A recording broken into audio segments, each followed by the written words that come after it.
नमस्कार दर्शक बंधु मु गदाधर आपण स्वागत करुचु जीपी न्यूज यूट्यूब चैनल नुआ एक भिडियो राति पाइले मिलिबो सुभद्रा योजनार पंचम पर्याय प्रथम किस्ती टंका पुणी 8 तारिख रे मिलिबो सुभद्रा योजनार द्वितीय किस्ती टंका आपण को जदि एपर्यंत प्रथम किस्ती टंका मिली नाही ताहले आपण को आसंता काली सुभद्रा योजनार प्रथम किस्ती टंका मिलिबो तो पुणी जो मानक प्रथम किस्ती टंका मिलगला तो सेमान को 8 तारिख द्वितीय किस्ती टंका आसीबो तो यह सब विषय डिटेल्स आज जानिबा ता पूर्व आपण माने चैनल नुआ होइतिले चैनल को सब्सक्राइब करदेबे आ पाखर थिबा घंटी बेल को ऑल नोटिफिकेशन रे सेट करदेबे जहाँ फल आग को जहाँ कि नुआ नुआ इनफॉरमेशन आसीबो आम चैनल रे वीडियो अपलोड हेले आपण माने ही सर्वप्रथम नोटिफिकेशन पाई परिबे आ डेरी न करी एबे चलंतु संपूर्ण खबरटी जानि नवा।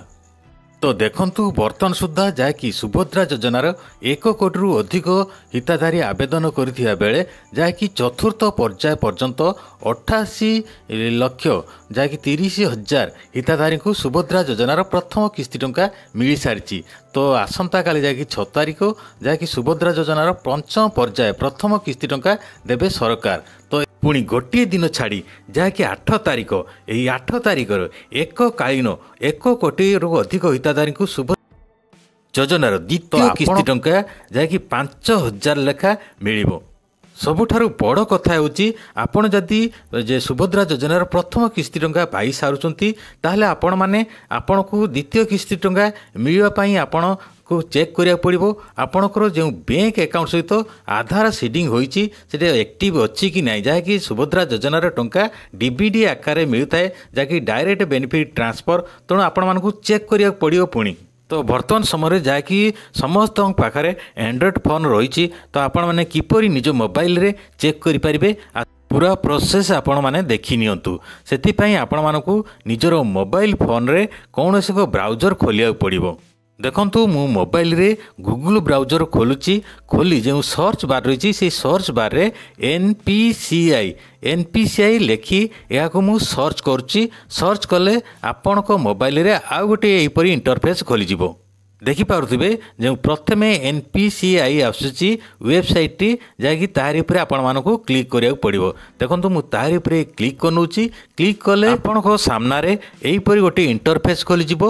जो देखंतु जो कंज्यूमर लेखा रहिची सेही जे कंज्यूमर लेखा हिची तारि ऊपर आपण मानको क्लिक करिया पड़िबो। देखंतु मु तारि ऊपर क्लिक करनोची क्लिक कले आउ गोटे आपण को मोबाइल रे इंटरफेस आसी जिवो। तो देखंतु तळे रहिची जो भारत आधार सीडिंग एनाबुल तारि पर आपण मानक क्लिक करिया पड़िबो। देखो मु तारि पर क्लिक करनोची क्लिक कले आउ गोटे आपण को सामना रे इंटरफेस टी खोली जिवो। देखो बाँ साइड रही एनपीसीआई ता तले देखो विभिन्न ऑप्शन मान रही तो आपण माने एठी पढ़ी पारिबे। ता तले देखो आधार मैपिंग स्टेटस जो आधार मैपिंग स्टेटस रही आपण मानको क्लिक करिया पड़िबो। देखो मु तारि पर आउ गोटे इंटरफेस एही परि खोली जिवो। देखो प्रथमे आधार नंबर आपण मानको एठी टाइप करिया पड़िबो। देखो जो बॉक्स रही 3टी प्रति बॉक्स रे आपणकर 4टी नंबर रहिबो जेहेतु आधार रे 12टी नंबर तो 4 3 12टी नंबर रहिबो। तो आपण माने एठी आपणकर आधार नंबर टी एठी सबमिट कर देबे। सबमिट कर साला परे तळको टिके आसीबे देखि पारुथबे जे गोटे कैप्चा रहिछि ए कैप्चा को आपण माने भल भाव पढ़ी जो कैप्चा बॉक्स रही तार पर आपण मानकु एठी टाइप करिया पड़िबो।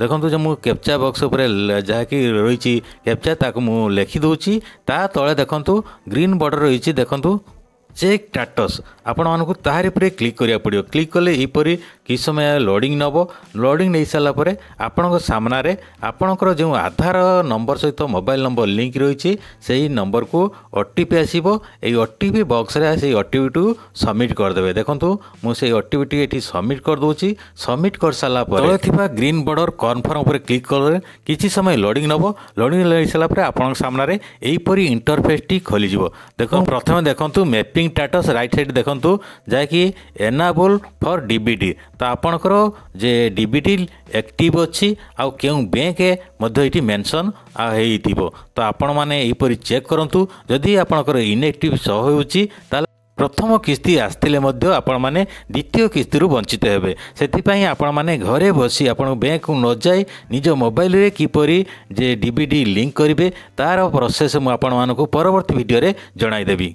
ସରକାରଠୁ ବହୁତ ବଡ଼ ସୂଚନା ଆସିଛି ସୁଭଦ୍ରା ଯୋଜନାକୁ ନେଇ, ଯାହାକି ଆପଣ ଯଦି ଆବେଦନ କରିଛନ୍ତି ଆପଣ ଯୋଗ୍ୟ, ଆପଣ ପ୍ରଥମ କିସ୍ତି ଟଙ୍କା ପାଉନାହାନ୍ତି, ଦ୍ୱିତୀୟ କିସ୍ତି ଟଙ୍କା ପାଉନାହାନ୍ତି, ତାହେଲେ ମଧ୍ୟ ଆମର ମୁଖ୍ୟମନ୍ତ୍ରୀ ମୋହନ ଚରଣ ମାଝୀ ଯେ ବଡ଼ ସୂଚନା ଦେଇଛନ୍ତି ଯେ ଆଗକୁ ଯେଉଁ ଆସୁଛି ରାକ୍ଷୀ ପୂର୍ଣ୍ଣିମା, ସେହି ରାକ୍ଷୀ ପୂର୍ଣ୍ଣିମାରେ ଆପଣମାନଙ୍କୁ ଏକକାଳୀନ 3ଟି କିସ୍ତି ଯାହାକି 15,000 ଟଙ୍କା ଆପଣଙ୍କୁ ମିଳିବ।